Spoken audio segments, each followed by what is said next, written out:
We're going to check out some Broncos mock drafts from ESPN and NFL.com in just a moment. But really quickly, as we kind of transition from free agency to draft, I do want to get some feedback from our viewers. So let me know one area that I can improve the show on down below in the comment section.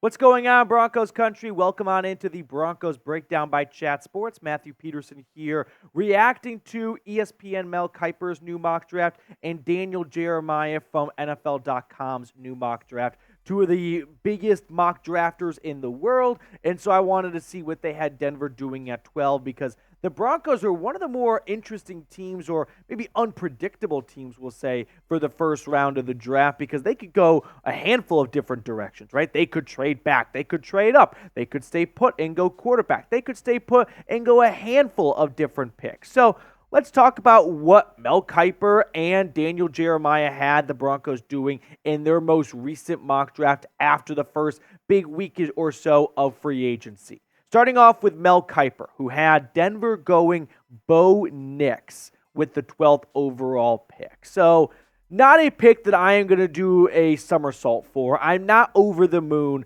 about Bo Nix just in general as a prospect, let alone with a top 12 pick in the draft. But here's how Mel Kiper's mock draft unfolded. He had Caleb Williams and then Jaden Daniels over Drake May going 1, 2, 3. Marvin Harrison goes number 4. Malik Neighbors is 5. Roma Dunze 6. So 3 straight wide receivers. Joe Alt 7. Dallas Turner to Atlanta at 8. Jared Verse right after him to Chicago. Brock Bowers and then J.J. McCarthy 1 pick before the Broncos at number 12. Here's what Mel Kiper wrote on the selection. Nix isn't going to be for every team, but Payton might see a little Drew Brees in him.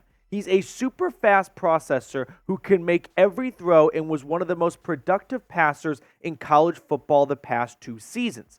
The Ducks offense relied on quick strikes though, and he wasn't often asked to push the ball downfield. He averaged just 6.3 air yards per attempt last season, which ranked 120th out of 125 FBS qualifiers. He had 74 touchdown passes and just 10 interceptions after transferring from, I think he means from Auburn to Oregon. Hard pass, just let me get that right now in the open, on taking Bo Nix at pick number 12. And I've got a couple of reasons. This isn't just me thinking, I don't like Nix, let's not do it. One big reason I'm not interested in Bo Nix at pick number 12 is, did you notice that Mel Kiper kind of contradicted himself when he said he's an elite processor and can make every throw, except he can't make every throw, right? We just read later on he had one of the shortest average depths of targets. He is not pushing the ball down the field. We haven't seen Bo Nix make a bunch of downfield throws. We've seen Bo Nix, sure, take what the defense gives him and really benefit from an Oregon offense that just wanted to get the ball out in space to playmakers and let them do the rest, but that's not going to translate well to the NFL. Sure, Bo Nix put up some really good numbers in college football, and this happens every single year. There are loads of great quarterbacks in college football who put up awesome numbers, right? Bailey Zappi put up a ton of touchdowns at Western Kentucky. Did that mean he was going to throw a ton of touchdowns in the NFL? No.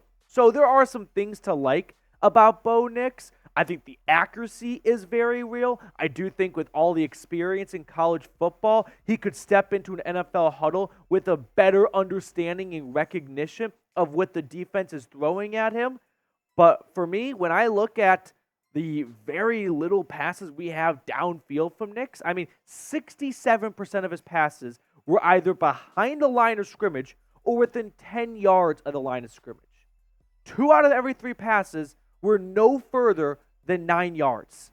To me, that's just not a big enough, or that's just too small of a sample size in terms of downfield passing to take a guy at number 12. Could he be a second or third round pick that maybe blossoms into a good NFL quarterback because an NFL team will use him different than Oregon did and he can complete a lot of those downfield passes? Maybe.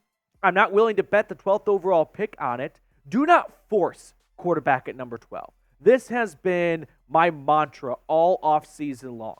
If Denver walks away feeling like Bo Nix is going to be an awesome quarterback, then sure, you have my full blessing to go and take him if that's what they believe. But do not just take a quarterback at 12 for the sake of taking a quarterback, right? Don't feel like you have to take a quarterback and you don't know if one of your favorite guys will be there in round 3. So let's take Bo Nix a round or 2 early because we're nervous we won't have another good option in round 3. This team has a lot of holes to fill. Use this 12th overall pick wisely, not just forcing a quarterback pick, and if it doesn't work out, oh well. No, not oh well. Let's not just repeat Paxton Lynch, right? Go fill defensive line, cornerback, or many of the other needs this team has with that 12th overall pick. So do you want to draft Bo Nix? Yes or no? Give me your opinion down below in the comment section when it comes to the Oregon Ducks QB. Moving on to Daniel Jeremiah's pick for the Broncos, which was Brock Bowers, tight end out of Georgia. And we're going to expand on this selection in just a moment. But first, today's Broncos breakdown is made possible by Prize Picks. And they've got specials for new and returning users alike for March Madness when you head over to prizepicks.com/CLNS. Football season may be over, but the action on the hardwood is heating up. Whether it's March Madness or the fight for NBA playoff seeding, there's no shortage of high-stakes basketball moments this time of year. Get in on the excitement with Prize Picks, America's #1 fantasy sports app where you can turn your hoops knowledge into serious cash. March Madness kicks off tonight with the first 4 games, and you can pick more than or less than right now. Prize Picks is also giving us a free pick for Caitlin Clark's matchup Saturday. Just select more at 0.5 and pair it with another winner for 3 times your money. Prize Picks is simple. You pick more than or less than on 2 to 6 player stat projections and watch the winnings roll in.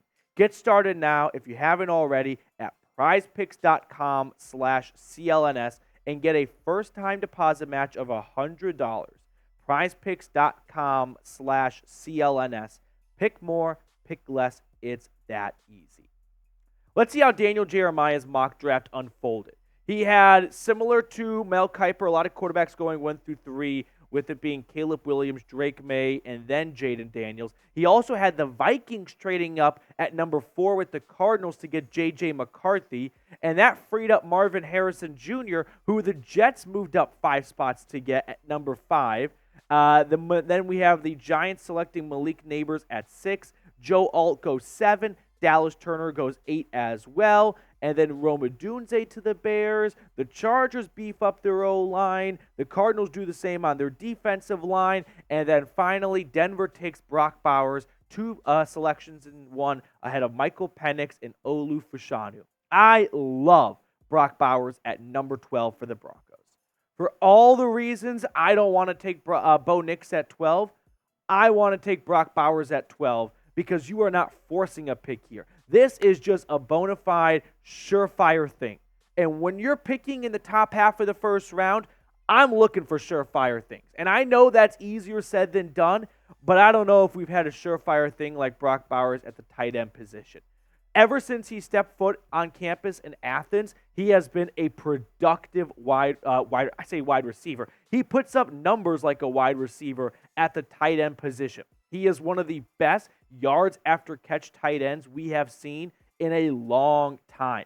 6'3", 243 pounds, 2-time winner of the John Mackey Award. That goes out to the nation's best tight end. 3-year starter for the Bulldogs, putting together 2,500 yards and 26 touchdowns. He is an elite receiver. He's got great speed to his game, great route running, awesome leverage against DBs. But where he makes his money, it's after the catch. You are not taking down Brock Bowers with a simple arm tackle. He is going to run through defenders. And to top it off, sure, there's a little bit of room for improvement, but he doesn't just sell out for the pass. He can block as well, which you need from your tight end in the NFL.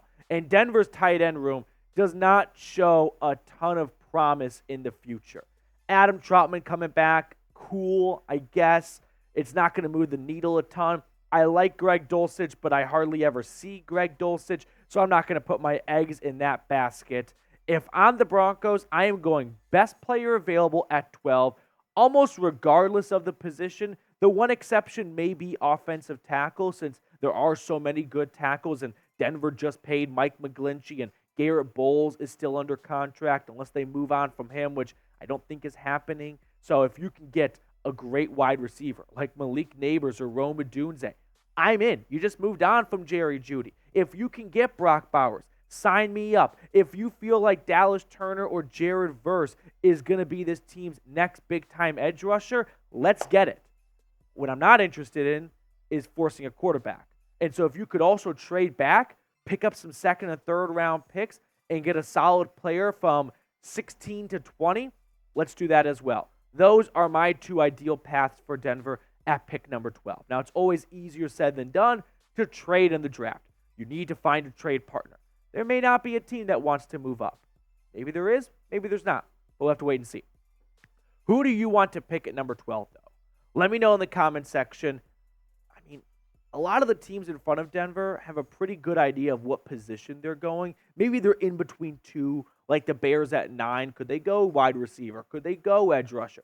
For Denver, it could go anywhere. They could go cornerback. They could go edge rusher. They could go tight end. They could go wide receiver. They could go quarterback. There are plenty of options for the Broncos at number 12. For me, my dream pick, and I've been saying this for a while, it is Brock Bowers. I do think he is the next great tight end in this league. For him to fall to 12 would be criminal, but if he's there at number 12, I feel like this is a pick that you don't overthink it.